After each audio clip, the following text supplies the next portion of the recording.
ტრაპიზონის ნავსადგურიდან ბათუმის პორტში დღეს ტურისტული ხომალდი ველითი ვოიჯერი შემოვიდა გემზე. 65-მდე ამერიკელი ტურისტი იმყოფება. მათ შორის არიან ინტელიგენციის წარმომადგენლები და ამერიკაში ცნობილი მუზეუმების თანამშრომლები. ტურისტები, რომლებსაც გიდობას ტურისტული კომპანია აჭარა ტური უწევს, 2 დღის განმავლობაში ბათუმისა და ქუთაისის ღირსშესანიშნაობებს დაათვალიერებენ.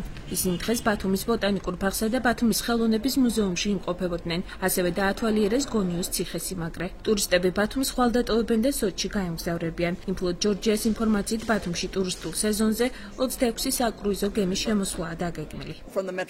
დილით ჩამოვედი საქართველოსთან ადრეც მქონდა შეხება. გახლავართ გერმანიის მეტროპოლიტენის მუზეუმის თანამშრომელი, ამიტომაც ხშირად მეწევდა თანამშრომლობა ქართული მუზეუმების წარმომადგენლებთან. ვიცი ქართველების სტუმართმასპინძლობა და მიხარია, რომ ამჟამად ბათუმში ვარ, რათა აქაურ ღირსშესანიშნაობებს ადგილზე გავეცნობი.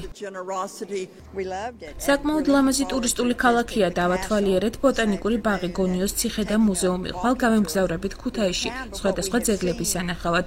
სურვილი მაქვს, რომ საქართველოში კვლავ ჩამოვიდე.